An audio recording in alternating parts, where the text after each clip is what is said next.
പറഞ്ഞാൽ ഈ മണ്ണാർക്കാട് ബീവറേജിനെ കുറച്ചൊക്കെ ഒരു വൃത്തിയായിട്ട് കൊടുത്തു കഴിഞ്ഞാൽ ഇന്നത്തെ ഒരു ദിവസത്തിന് വേണ്ടിയിട്ടായിരിക്കാം എനിക്ക് തോന്നുന്നുണ്ട്. എന്തായാലും നമുക്ക്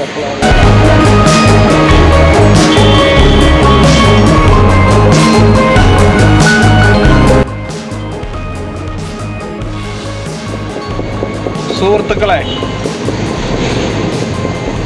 അപ്പോൾ ഇന്നലെ ഇവിടെ വെച്ചിട്ടാണ് ഒരാളെ കൊന്നത്, നമ്മുടെ മണ്ണാർക്കാട് ബീവറേജ്.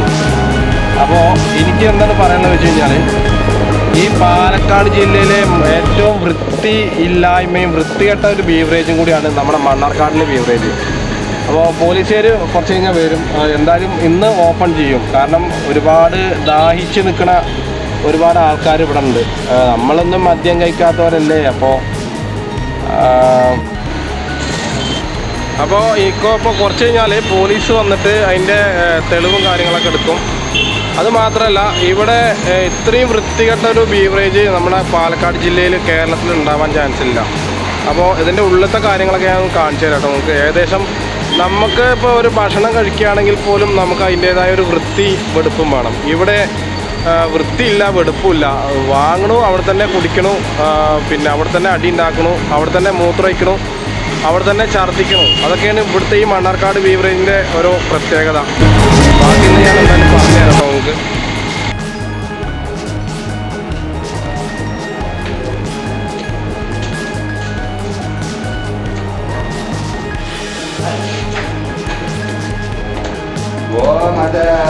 ഇതാണ് നമ്മുടെ മണ്ണാർക്കാട് ബീവറേജിൻ്റെ ഒരു അവസ്ഥ. അപ്പോൾ ഇവിടെ എത്രത്തോളം വൃത്തിയുണ്ട് നിങ്ങൾക്ക് കണ്ടാൽ മനസ്സിലാവും. ശരിക്കും പറഞ്ഞാൽ ഈ മണ്ണാർക്കാട് ബീവറേജിനെ കുറച്ചൊക്കെ ഒരു വൃത്തിയായിട്ട് കൊടുത്തു കഴിഞ്ഞാൽ വലിയൊരു കാര്യം തന്നെയാണ്.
ആൾക്കാരൊക്കെ പിരിഞ്ഞു പോയിക്കൊണ്ടിരിക്കുന്നുണ്ട്.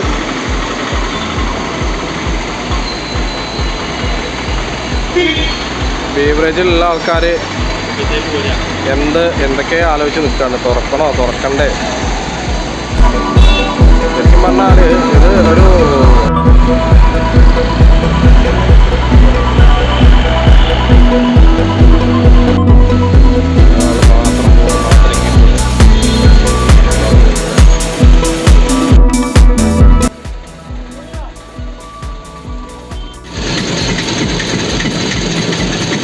അപ്പോൾ അവിടെ ഒരു ബസ് മുന്നിൽ നിൽക്കുന്നുണ്ട്. ആ ബസ്സിൻ്റെ പുറകിലാണ് ബാക്കിയുള്ള ഒരു വണ്ടി, കാറ്, അതിൻ്റെ ബാക്കിലൊരു ബൈക്ക്.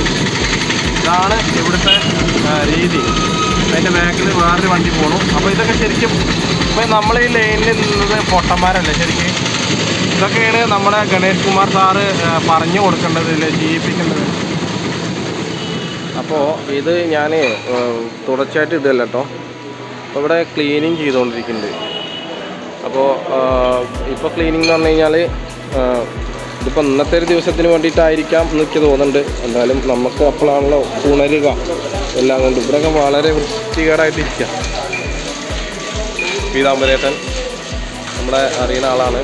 അതേമാതിരി അവിടെ നമ്മുടെ എൻ്റെ മാനേജർ, ഇവിടെയൊക്കെ നമ്മൾ അറിയുന്ന ആളാണ്. അപ്പോൾ എനിക്ക് എന്താണെന്ന് വെച്ച് കഴിഞ്ഞാൽ ഇവിടെ വന്നിട്ട് കുടിക്കാനും കുടിക്കാനും കൂടാനും ഒന്നും പറ്റില്ല.